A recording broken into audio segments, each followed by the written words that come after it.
we're just going to park on an hill and do some hill starts.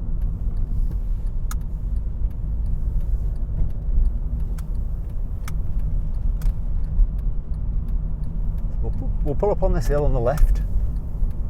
So it's quite a steep hill, they'll definitely roll back on it, that's for sure. Pull up on the left here.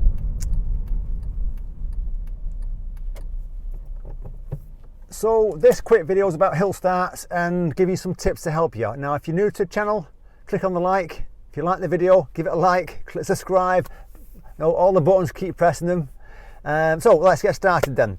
And if you're good at clutch control and you're worried about hill starts, then you can combine the two together to help you. Because people say to me, should I use my handbrake? Should I not use my handbrake? And I'm saying to people, use your handbrake at the start, and then as you improve your clutch control, maybe you might consider not using your handbrake when you're only stopping for a second. And let me demonstrate what I mean here.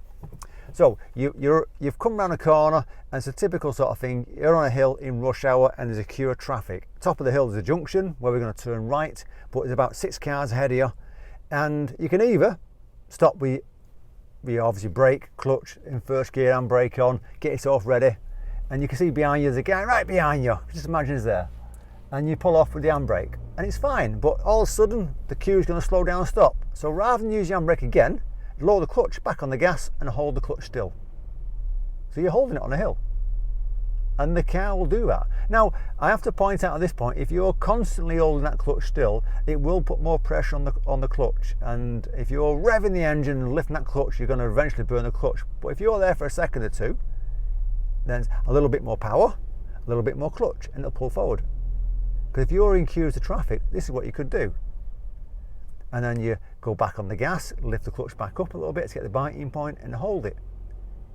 And if you've not got enough power, or the clutch is wrong, it's going to possibly roll backwards.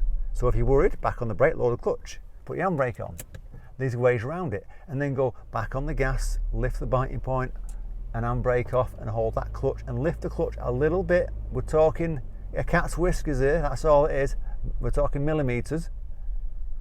And then if you want to slow down for the traffic, you just keep the gas on, lower the clutch to the point where it's holding it. And if it's moving forward too much, you lower that left foot a cat's whiskers and it'll slow down. If it's not moving and you want to move forward, you lift it a cat's whiskers so it moves forward. And imagine there's a queue of traffic ahead of you here, and you're thinking, I can't keep putting my handbrake on because I'm struggling here. By the time I stop and moving off, more pressure. So this is where you use clutch control. So if you're using this method now, fantastic. If you're not using this method, then you just need to ask yourself, why not? Why aren't you using it? If you're good at your clutch control, why are you not using this in slow traffic where you're moving forward? Is it because you've not been told this? Or is it because you've not got the confidence to do it? So, quick look round, a little bit more clutch and a little bit more power to help it, to make it move forward. And if I slow down for traffic again, I'm off the gas, lowering the clutch, then before it stops, bit of gas, find the biting point and hold it. So hold it still on the bite, hold it still. If it rolls a little bit, that left foot needs to come higher.